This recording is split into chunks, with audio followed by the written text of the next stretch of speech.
In a perfect world, movie lovers' pockets would always be lined with enough cash to buy tickets to every single film that ever screened in theaters. Unfortunately, we live in the decidedly flawed reality that makes seeing and appreciating every movie pretty much impossible. Year after year, a ton of incredible films are released only to end up going largely unnoticed, and 2018 is no different. Here are some of the most underappreciated movies you've already missed in 2018.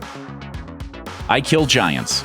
Adapted from writer Joe Kelly and artist J.M. Kinney Muro's graphic novel I Kill Giants, Danish director Anders Walter's adaptation stars Madison Wolfe as the plucky Barbara Thorson. Barbara's an oddball outsider with a bunny ear cap, a head in the clouds, and a Norse warhammer in her bag. You see, Barbara fancies herself a killer of giants and is convinced that a horde of them are coming to Earth, and she's the only one who can vanquish them. Blending together an impactful coming-of-age tale, themes of grief and denial, solid CGI, and captivating performances from Wolfe and supporting actors Imogen Poots, Zoe Saldana, and Sidney Wade, I Kill Giants is a magnificent monster movie that's monstrously moving. Critics have applauded it as never less than engrossing, and you'll agree. Thoroughbreds. Murder is on the menu in writer-director Corey Finley's Thoroughbreds, a black comedy thriller that centers around childhood friends Lily, played by Anya Taylor-Joy, and Amanda, played by Olivia Cooke, who reunite to cook up a devious plan. Even though both are born and raised in the suburbs, Lily's years at boarding school and an illustrious internship have turned her into a prim and proper goody two-shoes, whereas Amanda's unidentified mental disorder has turned her into an emotionless outcast with a smart mouth and stinging wit. Opposites attract in this case, and the two end up fueling the worst in one another as they bond over a shared contempt. They both hate Lily's tyrannical stepfather Mark, played by Paul Sparks, and resolve to bring him to a grisly end. Lily and Amanda's scheming leads them to recruit drug dealer Tim, played by the dearly departed Anton Yelchin, whom the girls manipulate into becoming their personal hitman. The murder mission takes more than a few unexpected turns, arriving at an end you likely won't see coming. Rarely do first-time creatives get their debut as right as Finley did with Thoroughbreds, a darkly alluring film. Most everyone agrees that Thoroughbreds has the potential to be a classic, and despite the film's lack of big-budget promotion and pre-release hype, it'll be revisited by audiences for years. The Endless. The Endless snagged a bunch of relentlessly positive reviews after it opened in a limited run on April 6th, but was buried by its box office competition, John Krasinski's A Quiet Place, which debuted to $50 million that same weekend. The Endless is a perception-twisting thriller that takes one terrifying moment, brothers Justin and Aaron receiving a cryptic video from members of a UFO death cult they were once a part of, and springboards into the insane. Rather than burning the tape and getting on with their lives, Justin and Aaron decide to head back to the exact place they narrowly escaped a decade earlier in hopes of finally getting closure. As incomprehensible horrors start surrounding the camp, Justin and Aaron are forced to reconsider if the cult was actually preaching the truth. A slow-burning horror that shocks in its second half but frightens the whole way through, The Endless is an underappreciated movie you'll wish you had paid more attention to before learning about it right now. Lean on Pete. Director Andrew Hai's Lean on Pete perfectly adapts Willie Vlotten's touching novel and spreads it beautifully across the silver screen for the world to see. It's a film festival darling and a favorite among critics, but has gone seriously underappreciated by casual moviegoers. Lean on Pete follows burgeoning young star Charlie Plummer as Charlie, a 15-year-old boy who moves to rural Portland with his father Ray, played by Travis Fimmel. As his father spirals further into himself, Charlie discovers companionship and camaraderie at a racetrack, where he becomes the new attendant to a weathering racehorse named Lean on Pete. While there, he also befriends the horse's owner, Del Montgomery, and his jockey, Bonnie, played respectively by Steve Buscemi and Chloe Sevigny. But don't let the premise fool you. Lean on Pete is no lighthearted movie about a young boy and the love he feels for an aging horse and his new pals. As critics have proclaimed, the film is a haunting tale of survival, a heartbreaking look at a marginalized America that's likely to leave you in tatters. Goldstone. Take everything you've learned about Australia from Crocodile Dundee, internet jokes about riding kangaroos to school, and then throw a shrimp on the Barbie restaurant chain Outback Steakhouse and toss it in the bin. Goldstone, from multi-talented writer, director, composer, cinematographer Ivan Sen, presents the Australian outback in an intimate, thrilling new way.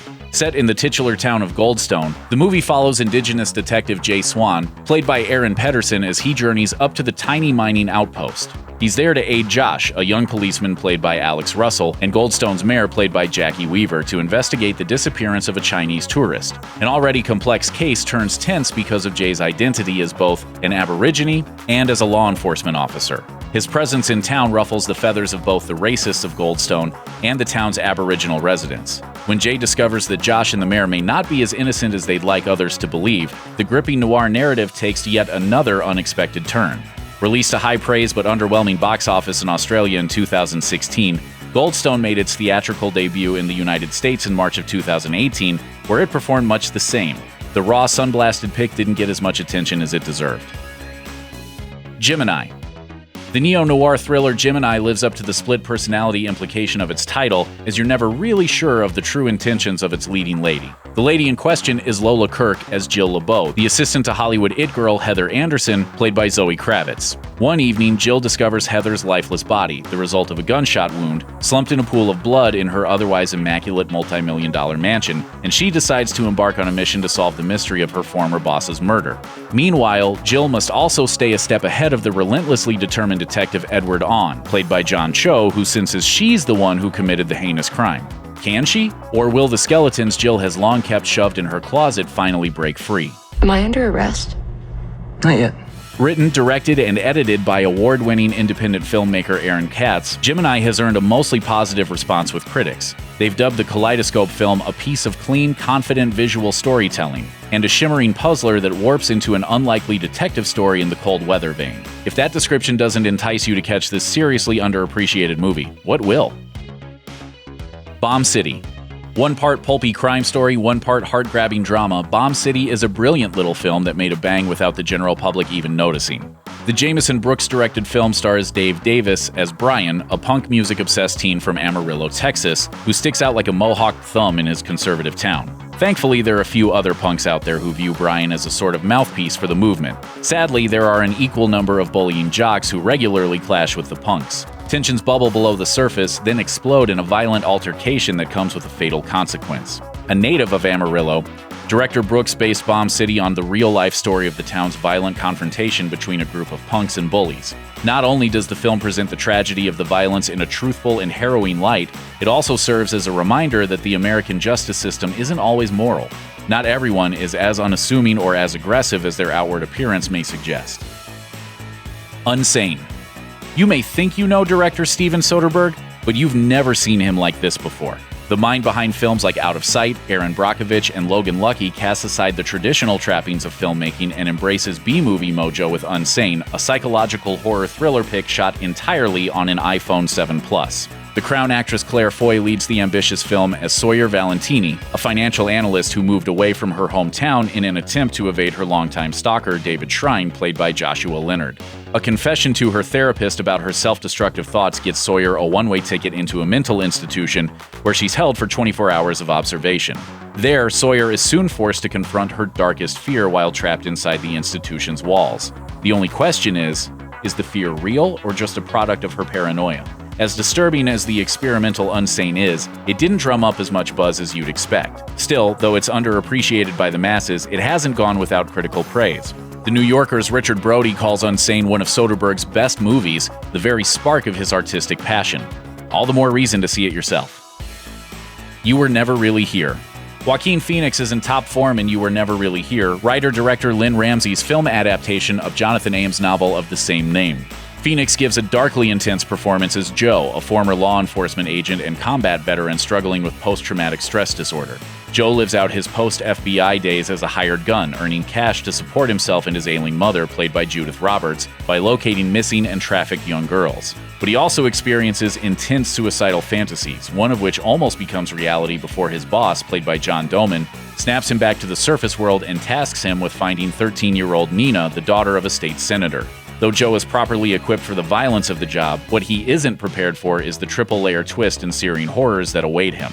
Touted as stark, sinewy, and slashed to the bone, You Were Never Really Here is a masterclass in filmmaking, more than worthy of the type of global adulation its heavily promoted cinematic counterparts have received this year. Sweet Country. Another blistering drama out of Australia, Sweet Country centers around Hamilton Morris as middle-aged Aboriginal farmer Sam Kelly, who works for a preacher in the Northern Territory. Sam and his family are sent to assist a cruel, ill-tempered war veteran named Harry March, played by Ewan Leslie, in renovating his cattle yards in Alice Springs. As the two work together to build the yards up, their relationship quickly deteriorates, coming to a chaotic head when Sam fatally shoots Harry in an act of self-defense. As Sam flees across the unforgiving Australian outback to outrun the relentless Sergeant Fletcher and his hunting party, the truth behind the killing comes out. In response, the community is left to ponder whether capturing Sam is justice or just vengeance. We suspect most skipped out on the limited release of Sweet Country in favor of the widely launched A Quiet Place, which made its massive debut on the same day, and that's a shame. Beyond its engrossing visuals and rhythmic pacing, Sweet Country has captivated those who did see it with its powerful and universal story that lingers long after the credits have rolled.